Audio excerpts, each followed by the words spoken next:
Hi guys, welcome to our first Blaze on YouTube. Hopefully you guys tuned in to our Elevate on Sunday morning. And if you haven't, the video is still there, so go check it out. Worship with us, learn with us, play games with us. It was a really fun time. And this is going to be our new way of communicating with each other for the next 2 weeks. So, Blaze is typically every first and third Monday. However, I'm going to post a video for you guys every Monday. We'll learn together. We don't get to be in the same room. Look, I'm in our room, but I'm all by myself, all lonesome. But you can join me through YouTube. And just so you know, I am working on different ways that we can interact. So a new video will be posted every Monday, 6 p.m. by 6 p.m. And then I will have a TikTok challenge for you guys tomorrow on Tuesdays, every Tuesday at least, and maybe more. So look out for that. What I'll do is I'll post a YouTube video, very quick YouTube video telling you about the challenge. And then I will post the challenge itself. I will do the challenge and I will post it to our Ingomar Kids TikTok account.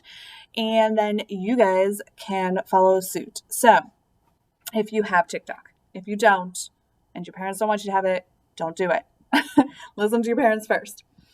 But I will also be contacting your parents because I miss you guys and I love having you here, seeing your faces, playing games with you, and also just hearing your questions. You guys always have amazing questions, amazing things to say, things that you teach me. I learn from you guys just as much as you learn from me, if not more. And I want that to continue even when we can't meet face to face. So I'm going to be reaching out to your parents to find out what kinds of access you guys have to social media, to computers, to devices, so that we can figure out a way where we can chat together or we can video together. Whatever is possible, we'll figure it out so that we can do it, because I think that would be way more fun than you guys just clicking on a video and seeing my face. So watch out for that, and I'll keep you guys updated, because these are super crazy times. You guys have no school, are probably crazy bored already, and no church, right? Church is closed for the next 2 weeks. And so what do you do with yourselves? You're crazy. But also, before school was closed, I'm sure that you heard all the rumors going around about what's going on, right? There are rumors and then there are facts. And sometimes it's very hard to tell what is fact, what is actually true that is happening, and what is people either what are they making up or what are their fears. Like, you know how people talk about exaggeration, right? Somebody goes out and they're like, guess what? I found a penny on the sidewalk. And then they talk to somebody else and they're like, oh my gosh, it was the best thing. I found a quarter on the sidewalk. And then they're like, oh my gosh, I found a $20 bill on the sidewalk, right? It just keeps getting bigger and bigger. And that same thing can happen in these kinds of situations. So figuring out what is true and what is exaggeration is sometimes very, very hard. So that brings me to what I want to ask of you. You're not going to like this, but I would love you to do it anyway. Talk to your parents about what is going on inside your brain right now, okay? It might seem like the worst idea ever to you, but I want you to do it. Like, why would you do it? I don't know. Why would we talk to our parents? Because your parents love you. Your parents want to know what's going inside your brains. They worry about you, and they might not be upfront about asking you questions or asking you what's on your mind because they want you to be able to approach them. So talk to your parents about what's going on in your brains, not because, I want your parents to hound you, because they're not going to do that. They're not going to annoy you. They're not going to hound you if they know what's going on in your brains, because they worry about you. So maybe they're doing that right now. Who knows? But they want to help you. They want to help us, our parents, right? They want to help us know what's true, and they want to know what's going on. And if we're okay, then then they won't hound us, right? If you're okay, then just tell your parents you're okay, but be honest with them, right? Ask them questions. You are so good, like I said, about asking me questions all the time, and I love it so much. Ask your parents your questions. This is your chance. Ask them. All right? Okay, I'm done talking about the parents. We can move on. Today we're going to talk about Joseph. So usually we're talking about Acts, right? We've been talking about Acts lately and about Paul and his journey. And that is in the New Testament, right? After Jesus was already born and then died on the cross and then came back to life. That was all after that. But we're going to go backwards, way back to the first book of the Bible in the Old Testament, in the whole Bible, and into Genesis. And we're going to talk about a story that you might know pretty well. And that is the story of Joseph. So Joseph was just a kid, part of a huge family, but he was also thought to be the favorite, right? If you have siblings, I want you to be honest in your head right now. Give me a thumbs up, thumbs down to the screen. Are you ready? I know that's lame, but it's just a thumbs up, thumbs down. So do it anyway. If you have siblings, have you ever been like, I'm so not the favorite, they're the favorite? Or maybe you think you are the favorite, right? Like, if you think your parents have a favorite, give me a thumbs up. If you're like, no, my parents don't have a favorite, or if you're an only child, then you are their favorite, right? But if you don't think your parents have a favorite, put a thumbs down and be honest. I'm going to give you my answer too. Ready? 1, 2, 3, go. When I was growing up, my older brother and I always said that my parents favored our little brother. All the time we were like, he's the favorite. He's the best. He could do nothing wrong. He gets to do things that I never could do. We always thought he was the favorite. It's really not true. I found out as I got older, it's probably not true. Although sometimes I think it was true, but it's okay. But so Joseph was the one that everybody thought was the favorite. And so they did not like him and his brothers. They didn't like him so much so that they planned horrible things for him. So we're going to turn you guys around. I'm going to open my Bible first if you're following us, if you have your Bible with you, pause me if you don't and go get it. We're in the first book of the Bible, Genesis, and we're going to be going randomly through chapter 36 to 45. So we're going to start off in 36 and talk about Joseph from there. So actually, we're going to skip 36. We'll go to 37. Scratch what I said. 37. So the final thing was Joseph had these dreams, right? And he went to his brothers. And it says in verse 5, chapter 37, verse 5, it says, one night Joseph had a dream, and when he told his brothers about it, they hated him even more than ever. He said, listen to this dream. We were out in a field tying up bundles of grain, and suddenly my bundles stood up and your bundles all gathered around and bowed low before mine. So we've got, I'm going to turn you guys around. I'm sorry that it's a little shaky. All right. So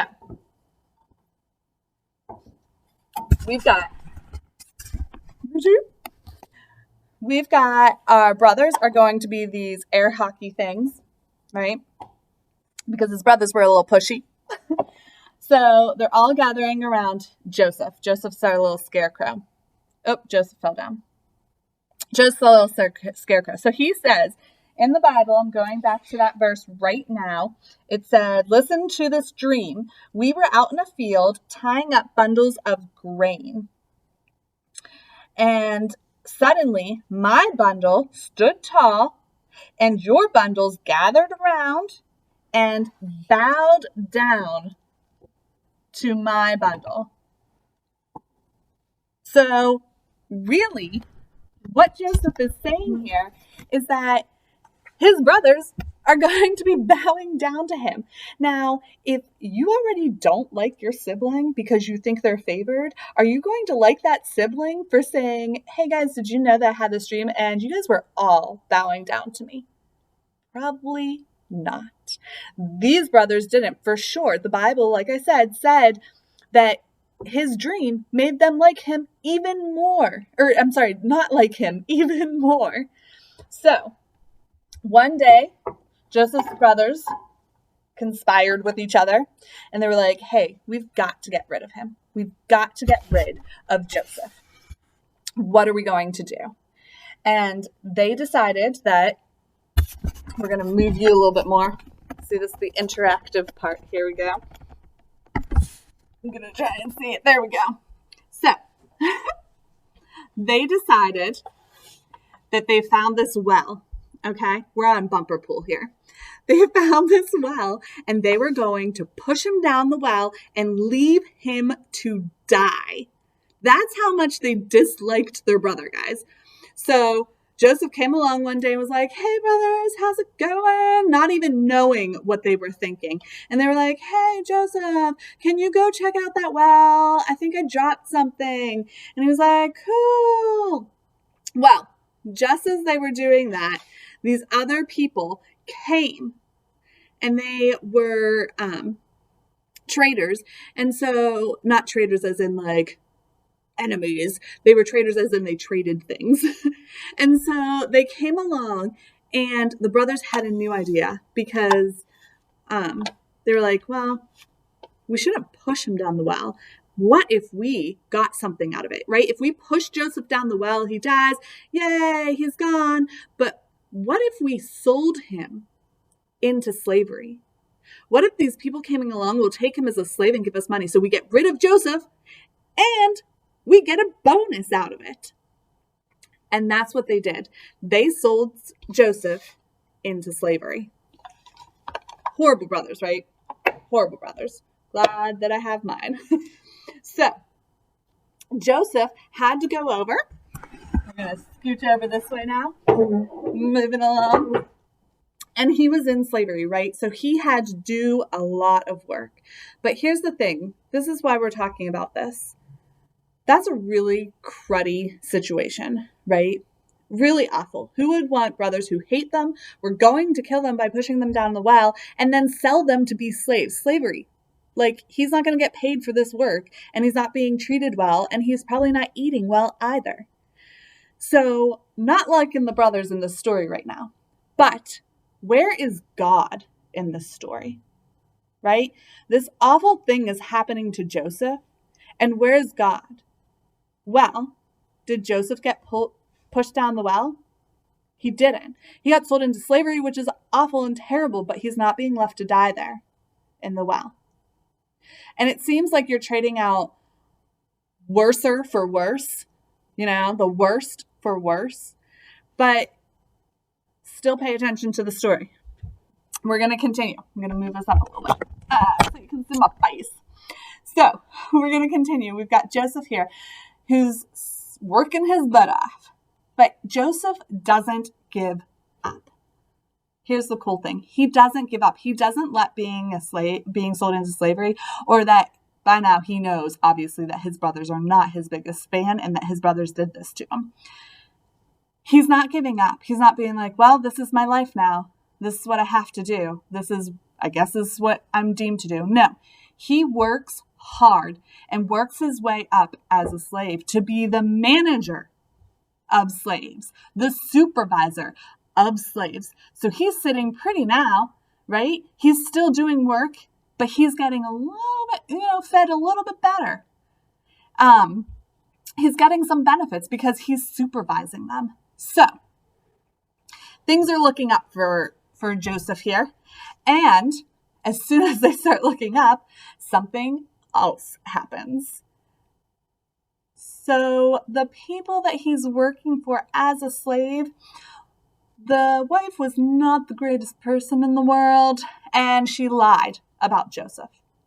And then she lied that he did something terrible, told her husband, and her husband got mad and threw Joseph into jail. We're going to move you again. Are you getting a little movement sick here? I'm going to go. Whoop. All right. I'm going to put you here. Whoa. There we go. So They throw Joseph in jail. Ready? Boom. There's our jail for Joseph. Oh, Joseph, it's so sad. He's laying down. There we go. So, oh! So Joseph is in jail now, right? Things probably couldn't get worse. He was already sold into slavery. His brothers wanted to kill him. And now, when things were looking up, he's thrown into jail. Might as well give up, right? There's nothing you can do in jail. Except if you're in jail and you are the model jailmate, you get to move up in jail. How crazy is that? Not move up in jail as in like you potentially could leave jail. No. But he was in charge of watching out for everyone else in the jail, and he could try and make decisions. And also while he was in jail, he started interpreting dreams. All right. This is important to remember because it's going to come up in our story. He was looking, people would come to him, and just like he interpreted his own dream, that the grain was him and his brothers bowing down to him, right? Well, these other people came to him and they're like, what is this dream? Right? He became known as the person who could interpret dreams in jail. Sitting pretty large. Now, the reason this is important is because as he's moving up in this world, being looked at in a better light in jail, still, not giving up though, right? As this is happening, we have our king. King Mr. Potato Head here. And now this is the king, the Pharaoh, really, the king or Pharaoh of Egypt. Now, he was having some dreams and he had no idea what they meant, right? So he called upon to see if anybody could interpret his dreams. And that leads us back to young Joseph in jail. We're going to take him out of jail because now Joseph is leaving jail. And he is the one who gets to go to the king because word got out that he can interpret dreams and his interpretations come true. They're right. So he walks over, doesn't walk over. I'm sure he got there somehow, horse and buggy. I don't know. He got over to the king and the king's telling him about all these dreams. And Joseph is the one who has to interpret them. All right, ready? I'm going to swoosh out of the frame because I'm going to grab my Bible right here. All right, so we're going to look back in our Bible and we're going to zoom all the way to chapter 41. Now, the Pharaoh in chapter 41, pause it if you're not there yet, Genesis 41, chapters with big numbers, and the verses 14, those are the small numbers. I would show you, but it's kind of wonky. When I show you, it's going to be in reverse, and then you're going to be very confused because then it would be chapter 14 and verse 41 instead of chapter 41 and verse 14. All right, so it says, Pharaoh sent for Joseph at once, and he was quickly brought from prison after he shaved and changed his clothes, because, prison life. He went in and stood beside the Pharaoh. Gotta look your best when you're looking at the king. Then Pharaoh said to Joseph, I had a dream last night and no one here can tell me what it means, but I have heard that when you hear about a dream, you can interpret it. Joseph said, you ready for this? It is beyond my power to do this. It is beyond my power to do this, but he was doing it in jail. Let's go on and see why. This is a very important part. Joseph replied, but God can tell you what it means and set you at ease. All of these bad things have been happening to Joseph. His brothers are going to push him into the well. They hate him. They sell him for slavery. He's starting to get good. And then all of a sudden, the Potiphar, who was the slave owner, his wife, decided to lie about him. Potiphar threw him in jail. Then things were cruddy in jail. All of a sudden, things were looking up. And finally, he's here, right? But in all of that, not once did Joseph give up. Maybe he thought about it. Maybe he was like, wow, this really stinks. Look at my options here. But he didn't. And he still trusts in God. All of these bad things are happening to him, but he's still seeing God. It's so hard to see God when things are going really weird, crazy, and bad, right? Any of the above or all of the above. It's so hard. But Joseph, he held on to that. He held on to his trust and belief in God, that God was always with him and that God would help him, because that's how he interpreted those dreams. Joseph wasn't a master dream interpreter on his own. God was the one who sent him those messages. So let's go on. So Pharaoh told Joseph his dream, right? And then we're going to put the Bible aside for right now. The Pharaoh told Joseph his dream, and Joseph went to God, prayed about it, got the answers, and then he told the king, the Pharaoh, hey, this is what your dream is about. Your dream is that the whole land of Egypt is going to have a famine, which means that there's not going to be any food. Crops will not grow. And you will have no food to eat. Not just you, but your whole kingdom, all of Egypt. That's a pretty big deal, right? And not just for that, for 7 years. It's a long time to have a famine, guys. So Joseph tells the king this. And because Joseph trusted in God and God helped him interpret that dream, the king put Joseph in charge of managing the food in Egypt, because this famine wasn't going to happen right away. It was coming, right? So they were able to know ahead of time that this famine was coming. Joseph's put in charge of the food, and spoiler alert, saves Egypt, guys. He saves Egypt because he was in the right place at the right time. He was able to save Egypt from a whole disaster, a whole country going through 7 years of famine. That would be terrible, right? And because Joseph trusted in God the whole time, even when bad things were happening, something good was able to come out of it. All right, I'm going to move you again, obviously. I'm going to sit on your couch, guys. You guys always get to sit on the couch, but I never get to sit on the couch. So I'm going to sit on the couch. Here's the deal. When things get crazy, right? And when things get scary, I don't care if it's what's going on today. I don't care if it's that you're scared of thunderstorms, or if you're scared of spiders, or if you're scared that, I don't know, of clowns. It doesn't matter what you're afraid of. God is going to be with you. Maybe it's not fear. Maybe it's just that you're having the worst month, the worst week, the worst day. Bad things just seem to be happening to you. You fell. You fell and dropped all of your books. I'm going to move you again because I'm shaking a little bit because I'm like talking. So maybe it's because this was your day. You woke up, you stubbed your toe.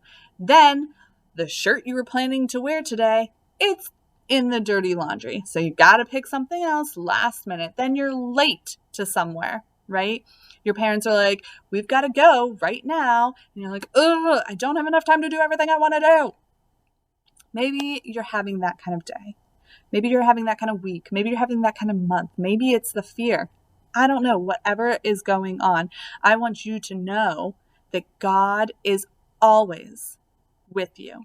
He's with you through the bad times. He's with you through the good times. He's with you through the anxious times, the scary times, the fearful times, and you can lean on him and trust in him, but you might not always see right away that he's there. I'm sure that when Joseph got sold into slavery in that moment, imagine that your siblings, and if you don't have siblings, imagine that your family sells you to be a slave, and you're in this wagon ride to the slave owner's house. I'm sure in that wagon ride, Joseph wasn't like, it's cool, God's got this, right? I'm sure in his brain he's like, oh my gosh, hurt, betrayal, fear, and well, I don't know why God's doing this. I can't see anything past of what's going on right at this moment. But he still didn't lose hope and trust, because eventually he saw what God's plan was. I guess what I just want you guys to take home from this, you're already home, to take away from this is that no matter where you are in your head about what's going on today, no matter where you are in your head when you're having bad days, know that God is going to be seeing you through it all, right? Sometimes we can't see him right away. We can't see where God is in all the craziness, but he is there and we can trust in him. One verse that I really, really like, I'm going to grab my Bible again, is in the New Testament, and it's in the book of John, Matthew, Mark, Luke, and John. So it's the last of the Gospels, but the fourth book of the New Testament. And if you have your Bibles out, I really want you to find this verse. So you're going to go look it up. John chapter 16, verse 33. Pause the video if you need to. All right, here we go. Verse 33. I have told you all this so that you may have peace in me. Here on earth, ready? This is the part. Here on earth, you may have trials and sorrows. You might have problems. You might have trouble. But take heart, because I have overcome the world. This is Jesus talking. Jesus is saying that no matter what, you're going to have problems. It's just going to happen. There are going to be troubles. There are going to be trials. There are going to be sorrows. But you can have peace knowing that I have overcome the world. Jesus has done it all. He has sacrificed himself for us. And he is there. He's the one who gets to be there for us. So if we have someone there for us so powerful that he has overcome all the trials, all the sorrows, all of the world, we're pretty unstoppable, right? All right, I'm going to pray with you guys right now. Are you ready? God, thank you so much for being with us. Even when we're not together in the same room, you're here for us. You're guiding us, you're leading us, you're loving us. Be with us through this time so that we are not super bored at home. We have things to do and we're super excited about you and about life and about what's going on. So be with us, keep us safe, keep us healthy, protect us, and help us to get together as soon as possible so that we can gather and have fun together. In your name we pray, everybody said, amen. Okay, tomorrow, TikTok challenge. Look out for it. I'm super excited about it.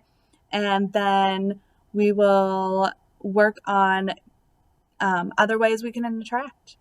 Until tomorrow, guys. Bye. You guys are amazing.